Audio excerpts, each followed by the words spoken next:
Hello, everybody, and welcome to MaryvilleSaints.com and Saints Vision. I'm Jim Powers, the voice of the Saints. Glad to have you with us as we continue to talk to all of our coaches on a weekly basis here in the Maryville University Athletic Department. And joining us is the women's soccer coach, Eric Delabar. And Eric, split this weekend.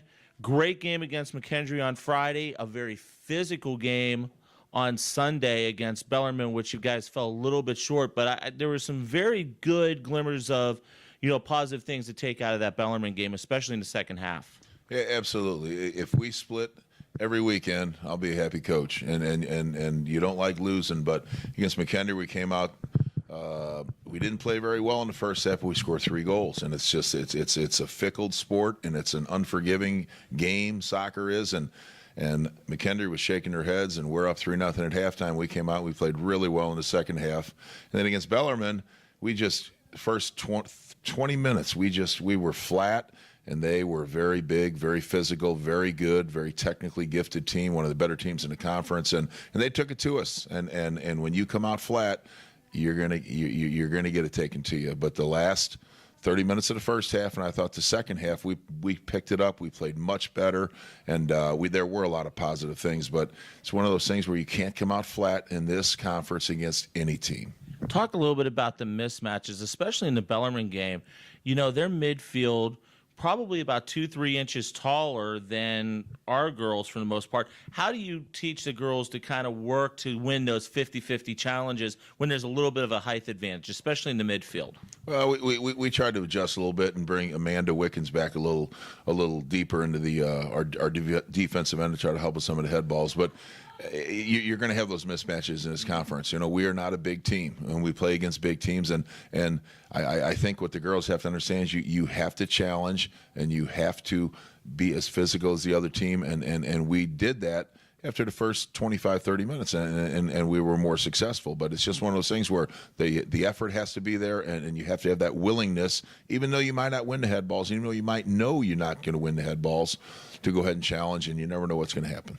Talk a little bit about Katie Root's play. I mean, we mentioned her last week when we chatted, but what another big weekend for her.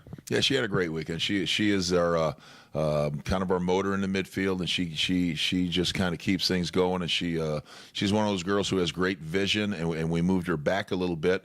So she's more of a defensive midfielder, but she's an offensive defensive midfielder, if that makes sense. We want her to go forward. We want her to be involved in the attack.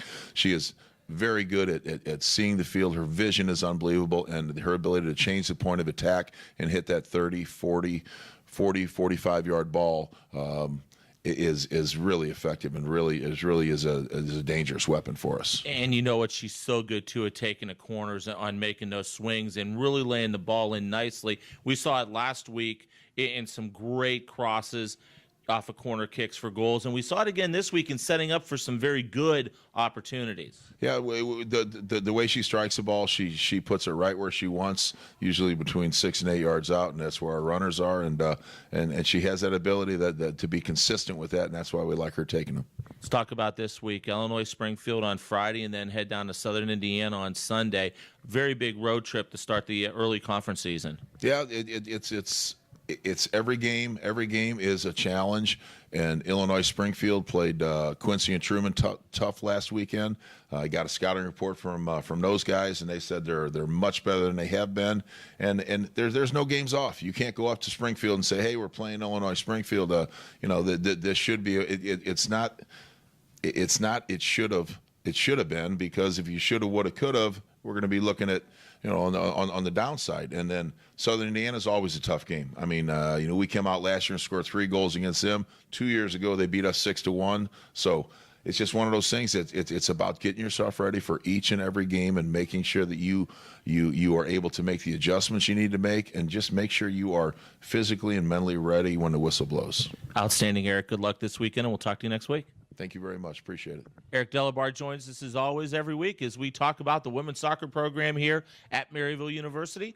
Make sure you follow us at Maryville Saints on Twitter all weekend long for the soccer updates, and also like our Facebook page, Maryville Athletics. For Coach Delabar, I'm Jim Powers. Glad to have you with us. Have a great week, and as always, go Saints.